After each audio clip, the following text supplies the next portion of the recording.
नमस्कार, आप देख रहे हैं धा न्यूज और मैं हूं अभिषेक मिश्रा। देखिए, देश भर में कल लोकसभा का आखिरी चरण है चुनाव का।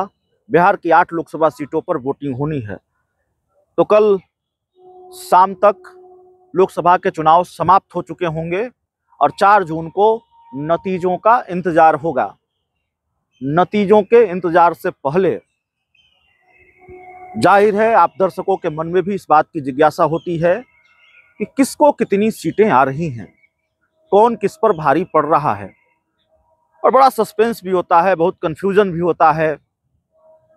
एक पार्टी कह रही है कि देश भर में हम 400 से ज़्यादा सीटें जीत रहे हैं, बिहार में 40 की 40 सीटें जीत रहे हैं।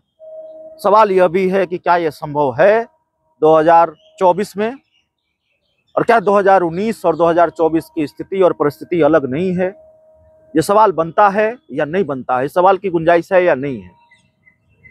2024 की स्थिति जाहिर तौर पर अलग है और आप दावा कर रहे हैं कि हम 400 पार सीटें जीत रहे हैं, बिहार में हम 40 की 40 सीटें जीत रहे हैं। ऐसी स्थिति परिस्थिति अभी दिखाई नहीं दे रही है।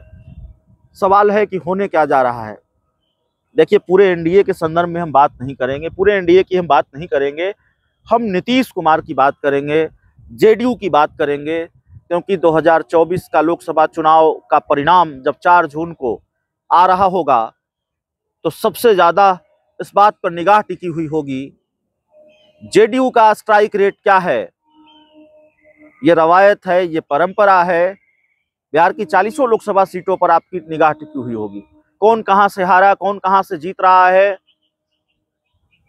सब कुछ आप जानना चाहेंगे और जान रहे होंगे अपनी टीवी स्क्रीन पर। लेकिन सबसे ज्यादा ये जानने की जरूरत है, या सबसे ज्यादा आप ये जानना चाहेंगे कि एनडीए में अगर कितनी सीटें किसको आ रही हैं, तो जेडीयू को कितनी सीटें आ रही हैं, जेडीयू अपनी कितनी सीटें गंवा रही हैं, जेडीयू का स्ट्राइक रेट क्या हो रहा है 2024 के लोकसभा चुनाव में। देखिए, 2019 के लोकसभा चुनाव में जनता दल यूनाइटेड हो, भारतीय जनता पार्टी हो, लोक जनशक्ति पार्टी हो, अधिकतम प्राप्त कर चुकी है, मैक्सिमम हासिल हो चुका है इन 3 पार्टियों को। तो जाहिर है आप अधिकतम प्राप्त कर चुके हैं, उससे आपको घटना है, उससे ज्यादा सीटें आनी नहीं है। इन 3 पार्टियों का जिक्र हमने इसलिए किया और जेडीयू पर हम बात इसलिए कर रहे हैं क्योंकि बीजेपी का नुकसान और लोक जनशक्ति पार्टी का नुकसान उतना मायने नहीं रखता जितना जेडीयू का नुकसान मायने रखता है। क्योंकि नीतीश कुमार को नुकसान हुआ, जेडीयू को नुकसान हुआ, तो फिर उससे बिहार की राजनीति की तस्वीर बदलेगी, बिहार की राजनीति में खेल की संभावनाएं बढ़ेंगी। और शायद वो हो सकता है जिसका दावा तेजस्वी यादव कर रहे हैं। 16 सीटों में से कितनी सीटें जेडीयू को आ रही हैं? 10 से कम सीटें अगर जेडीयू को आ रही हैं तो मानकर चलिए कि तेजस्वी यादव जो कह रहे हैं वो खेल बिहार में हो सकता है या हो जाएगा।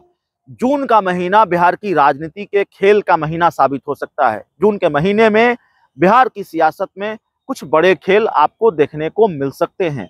नीतीश कुमार पाला बदल लें, विधानसभा भंग कर लें, चाहे जो भी हो।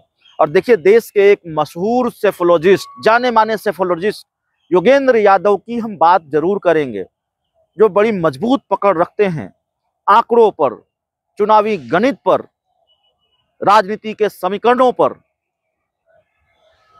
और उन्होंने दावा किया है कि बिहार में कम से कम एनडीए को 15 लोकसभा सीटों का नुकसान हो रहा है और सबसे ज्यादा नुकसान जेडीयू को हो रहा है। यह भी दावा, या ये आकलन, दावा नहीं कहेंगे, ये आकलन योगेंद्र यादव का है।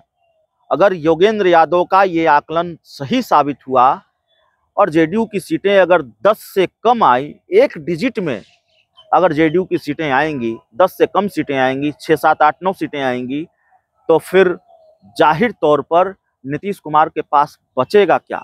उनके पास बड़ा संकट है अपनी पार्टी के अस्तित्व को बचाने का, अपनी पार्टी बचाने का। और उनका स्ट्राइक रेट इतना गिरा तो जाहिर है नीतीश कुमार की पार्टी पर संकट होगा। राजनीति के जानकारों की भी ऐसी राय है और राजनीति के जानकार भी ये मानते हैं कि लोकसभा चुनाव खत्म होने के बाद जेडीयू के अंदर भी बहुत कुछ होना है, जेडीयू में भी बहुत खेल होने बाकी हैं। तो 4 जून या जून का महीना अब खेल का महीना आप इसको कह सकते हैं। बहुत सारे खेल बिहार की राजनीति में आपको देखने को मिल सकते हैं। तो क्या क्या खेल होगा वो देखने को मिलेगा, लेकिन इस खेल पर, इस आंकड़े पर नजर रखिए। 4 जून को जेडीयू को कितनी सीटें आ रही हैं। अगर मैंने ये नहीं कह रहा कि जेडीयू को 8 ही सीट आएगी या 10 ही सीट आएगी या 5 ही सीट आएगी, लेकिन 10 सीट से कम जेडीयू को अगर आती है, स्ट्राइक रेट इतना कमजोर रहा, तो बिहार के मुख्यमंत्री नीतीश कुमार जाहिर तौर पर बड़ा फैसला लेने को मजबूर होंगे। और क्यों जेडीयू के नुकसान की चर्चा है, क्यों ये बात कही जा रही है कि नीतीश कुमार बड़ा फैसला ले लेंगे, वो पार्टी बचाएंगे, पार्टी बचाने के लिए बड़ा फैसला लेंगे, क्यों तेजस्वी यादव अचानक ये दावा करने लगते हैं? क्या वाकई ऐसा संकट नीतीश कुमार के सामने है? और ऐसा क्या हो गया? अभी तो नीतीश कुमार गए थे बीजेपी के साथ एनडीए में, ऐसा क्या हो गया है जिससे नीतीश कुमार कोई बड़ा फैसला लेंगे? देखिए, बिहार में एक बड़ा अजीबोगरीब गठबंधन देखने को मिला हाल के महीनों में। जो चिराग पासवान नीतीश कुमार पर हमला बोलने का एक भी मौका नहीं छोड़ते थे, वो नीतीश कुमार के घर गुलदस्ता लेकर जा रहे हैं। नीतीश कुमार चिराग पासवान के लिए वोट मांग रहे हैं। एक बयान में 2 तलवार, उसी गठबंधन में चिराग भी, उसी गठबंधन में नीतीश भी।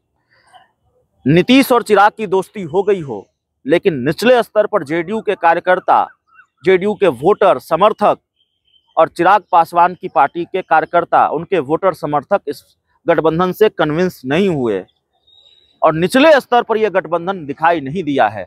ये बात सामने आ रही है। और जो वोटर्स हैं जेडीयू के, उन्होंने लोजपा का साथ नहीं दिया। जो लोजपा के वोटर हैं, उन्होंने नीतीश कुमार का, जेडीयू का साथ नहीं दिया। तो निचले स्तर पर जो गठबंधन है वो कमजोर दिखा है या बहुत आंशिक तौर पर दिखा है। इसका नुकसान भी जेडीयू को हो सकता है, इसका नुकसान भी चिराग पासवान को भी हो सकता है। इसीलिए इस गठबंधन की आयु कम बताई जा रही है और माना जा रहा है कि नीतीश कुमार फिर कोई बड़ा फैसला लेंगे। बहुत बहुत धन्यवाद।